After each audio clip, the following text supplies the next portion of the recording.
नमस्कार, मी प्रियंका लाठी. बातमीपत्रामध्ये स्वागत. बातमीपत्राच्या सुरुवातीलाच एक स्पेशल रिपोर्ट आपण पाहणार आहोत. इतिहासामध्ये धनुष्यबाणामुळे रामायण आणि महाभारत घडलं होतं.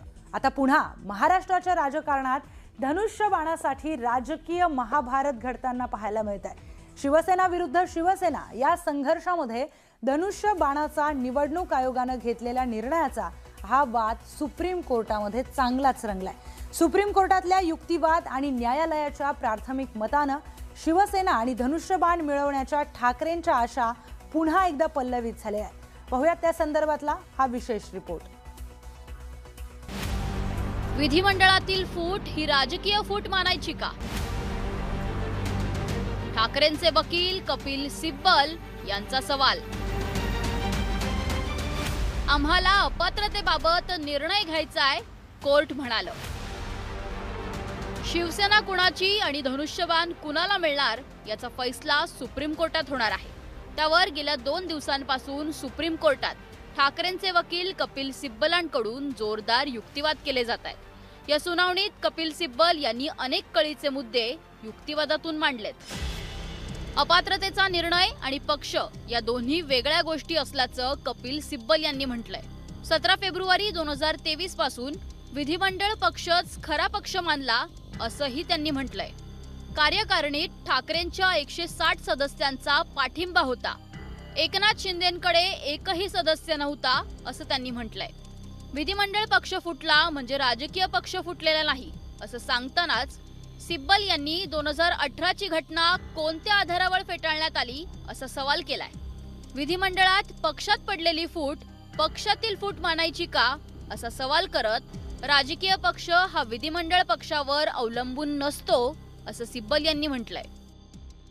त्यांचं कृत्य त्याद्वारे ते अपात्र त्याच वेळेला ठरत होते आणि त्यामुळे ते अपात्र करणं हे पहिलं गरजेचं होतं, जे स्पष्ट होतं. ज्या कायद्यामधल्या परिच्छेद 10 म्हणजे परिशिष्ट 10 शेड्यूल 10च्या अंडरमध्ये ज्या प्रोव्हिजन्स आहेत 21A 21Bच्या, त्या याच्याप्रमाणे ते अपात्र ठरत होते. ते अपात्र ठरवले असते त्याच वेळेला तर इलेक्शन कमिशनचा सिंबलचा निर्णय हा त्या प्रकारे होऊच शकला नसता. आम्हाला न्यायालयावर विश्वास आहे आणि जो न्याय आहे तो न्याय ज्याच्याकडे मेजॉरिटी असते. आता आणि बरं दुसरी गोष्ट, डिस्क्वालिफिकेशन जे म्हणतायत त्याचा टेन्युअर पण संपला आहे आमदारांचा.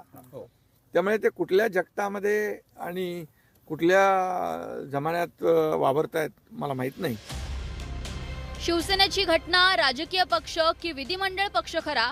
पक्षातील फूट, आमदार अपात्रता या प्रमुख मुद्द्यांवर कपिल सिब्बलांनी युक्तिवाद केला. विधिमंडळ स्तरावर शिंदेंकडे बहुमत होतं. शिंदे पक्षाच्या घटनेत बदल करू शकत नाहीत असं सिब्बल यांनी म्हटलंय.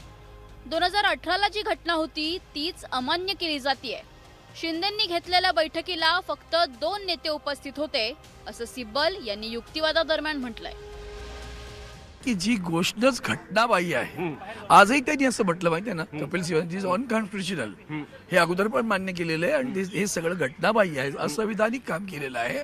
इलेक्शन कमिशनने कशालाही जुमानलं नाही आणि त्याच जे 2018चा उल्लेख करता त्याच 2018च्या आमच्या घटनेबद्दल त्यांनी शेवटी पुन्हा एकदा संदर्भ पण दिला. मग एका बाजूला सांगता आमच्याकडे नाही आणि दुसऱ्या बाजूला संदर्भ पण देता आमचा. याचा अर्थ आमची घटना होती, तुमच्याकडे तुम्ही लपवलीत, असाही त्याचा अर्थ होतो. महत्वाचा मुद्दा आमच्या दृष्टिकोनातून आज माननीय न्यायालयाने जो उपस्थित केलेला आहे की कॉन्स्टिट्यूशन तुम्ही जे शिवसेनेची घटना आहे, कॉन्स्टिट्यूशन तुम्ही फॉलो करताय पण त्या डेमोक्रेसी जी फॉलो केली पाहिजे ती डेमोक्रेसी तुम्ही फॉलो केली गेली नाहीये. हे हा महत्वाचा मुद्दा आहे आणि ह्या मुद्द्यावरच सगळा संपूर्ण या केसचा संपूर्ण निकाल अवलंबून आहे. विधिमंडळ स्तरावर शिंदेंकडे बहुमत होतं. शिंदे पक्षाच्या घटनेत बदल करू शकत नाहीत. 2018ला जी घटना होती तीच अमान्य केली जाते. शिंदेंनी घेतलेल्या बैठकीला फक्त 2 नेते उपस्थित होते. ठाकरेंच्या पक्षाचे वकील कपिल सिब्बलांच्या या युक्तिवादावर कोर्टानं काही महत्त्वाची निरीक्षणं नोंदवली आहेत. आम्ही निर्णय देऊ तो भविष्यासाठी लागू होईल. आम्हाला अपात्रतेबाबत निर्णय घ्यायचा आहे असं कोर्टानं यावेळी म्हटलंय. तर अपात्रता निवडणूक आयोगाच्या निर्णयाचा संबंध असल्याचं सिब्बल यांनी सांगितलंय.